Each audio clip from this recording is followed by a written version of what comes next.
Ambassador Krelnath had studied humanity for 3 solar cycles before setting foot on their homeworld. His species, the Varesh, had catalogued over 2,000 sentient civilizations across the galaxy, and every single one had developed around a central theological framework. The divine was universal, the scholars agreed. Without gods to guide them, sapient beings descended into chaos. That's what made humanity so fascinating and so terrifying. They worship nothing, Krelnath reported to the Galactic Council via quantum transmission. His voice carried a tremor that years of diplomatic training couldn't quite suppress.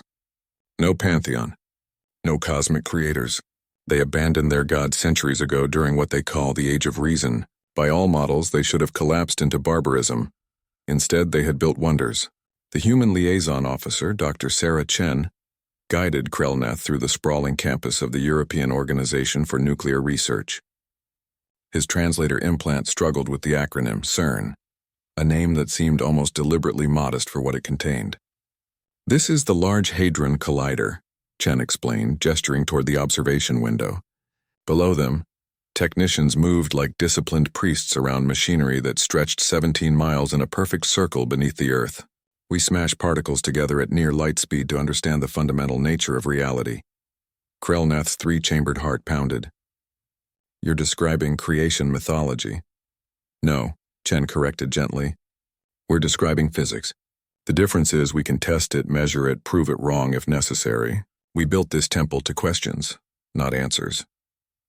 Over the following weeks, Krelnath witnessed what he could only describe as systematic blasphemy. In Tokyo, humans had constructed quantum computers that operated on principles of superposition, holding multiple truths simultaneously until observation collapsed them into singular reality. In California, they'd created artificial intelligence that learned and adapted, silicon minds birthed from mathematics rather than divine spark. But it was in Houston that Krelnath finally understood. The Johnson Space Center stretched across the Texas landscape, a monument to humanity's rejection of cosmic order. In the Mission Control Center, dozens of humans sat before glowing screens, monitoring probes that had ventured beyond their solar system, carrying messages to anyone who might be listening among the stars. We sent our own apostles into the void, Krelnath whispered. Chen smiled. Voyager 1 and 2. They carry golden records with sounds and images from Earth. Music, greetings in 55 languages, pictures of our world. We launched them in 1977. They'll outlast our species, probably outlast our sun. But who are they meant for? If you have no gods, they're meant for whoever finds them, Chen interrupted. Or no one. We sent them because we could, because the question, is anyone out there? Demanded an answer. We built machines to ask it for us across billions of years. Krelnath felt something crack in his understanding of the universe. The Varesh prayed to the 7 stars for guidance.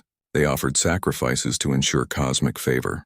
They followed holy texts written by prophets who claimed direct communion with the infinite. Humans had looked at the infinite and built a ladder to climb it themselves. Your medical facilities, Krelnath said slowly, pieces falling into place.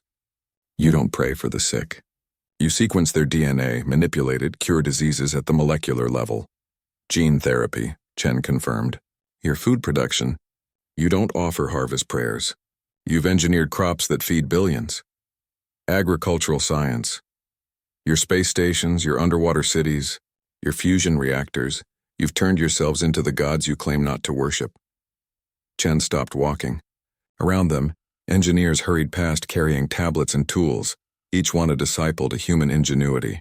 She looked at Krelnath with something he recognized as pity. We didn't replace our gods with ourselves, she said quietly. We replaced faith with work.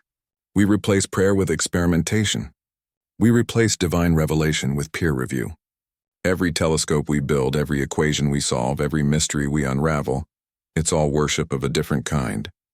Worship of what? The truth, whatever it turns out to be. Krelnath's report to the Galactic Council caused unprecedented debate. How could the galaxy integrate a species that had weaponized curiosity, that built cathedrals to empiricism, that treated the unknown not as divine mystery but as invitation? 3 months after first contact, the Council voted to grant humanity provisional membership, but they also issued a warning to member civilizations. Humans were dangerous precisely because they believed in nothing except what they could prove.